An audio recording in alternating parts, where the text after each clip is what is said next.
With our preview of tonight's State of the Union, which will begin approximately 9 p.m. Eastern Time. Joining us from Washington, Senator Joe Manchin from West Virginia. Now, I'll ask you the same question I asked Senator Rubio. What's the biggest mistake President Obama is making right now? Well, Bill, the president, basically the people want, especially in West Virginia, want the president to be the president of all the people. Not a partisan president, but the president of everybody. And he's ran as a uniter. It's time to unite this country and move it forward. And right now we're so divided. We can't afford this anymore. So I think he has to get his financial house in order.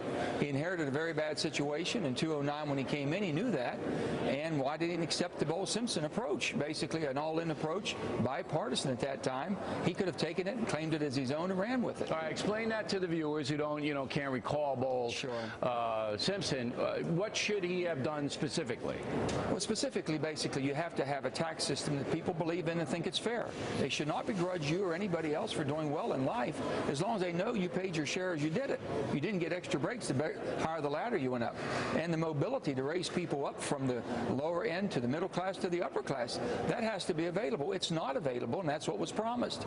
All right, so you wanted lower taxes, close some of the loopholes, yes. A more stimulating private sector, almost like Senator Rubio wanted.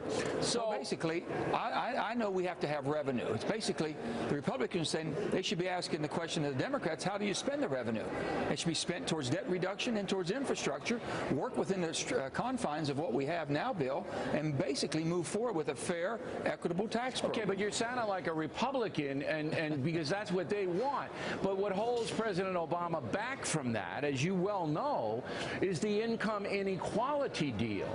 That he says, look, the system isn't fair, it's stacked against the poor, and we, the federal government, have to take from the wealthy and distribute it to the poor to make it more fair. We have to do that in a variety of ways. Health, education, direct entitlement payments, and all of that balloons the debt and the deficit and inhibits private growth because you're taxing corporations and the wealthy people as much as you can possibly tax them. So what you're doing is you're taking the Republican side to that. No, I'm not, Bill. Basically, we have a lot of very wealthy people that don't pay the percentages the middle class or even lower class close the people loopholes pay. on them. There you go. But you don't have to raise the tax rate. You do not have to raise it, but that will bring in more revenue.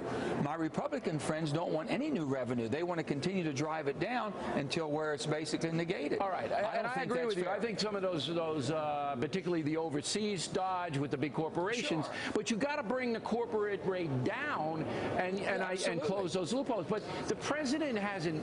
That's not his message. No, but that was the Bowles-Simpson approach. It was bipartisan. 11 votes, 6 Democrats, 5 Republicans. That's something he could have taken from his own commission he appointed and really massaged that to where it was an all-inclusive approach. All right, now tonight, that was the big mix. His guys tell us tonight he's going to say, hey, look, I'm tired of you congressional pinheads. I'm going to take my pen and I'm going to start to order things to happen. And the first thing is going to be he's going to raise the minimum wage for federal workers on contracts, which is about 17 people. It's nothing. But he's going to do kind of the macho bluster thing, saying, look, you guys are pinheads. I'm going around you. How do you think that's going to play? Bill, again, I just tell you, in West Virginia, we want him to be the president of all of us, not just certain segments of society, certain partisan. And that's not the way to do it. You don't go it alone. We're all in this together. The Constitution's very clear. We have the responsibilities. As an executive, I was governor of the state of West Virginia. I was responsible for the day-to-day operations, but I could not do, nor should I do, the policies for the state of West Virginia. I needed the legislature to help do that and approve of it because they represented the people.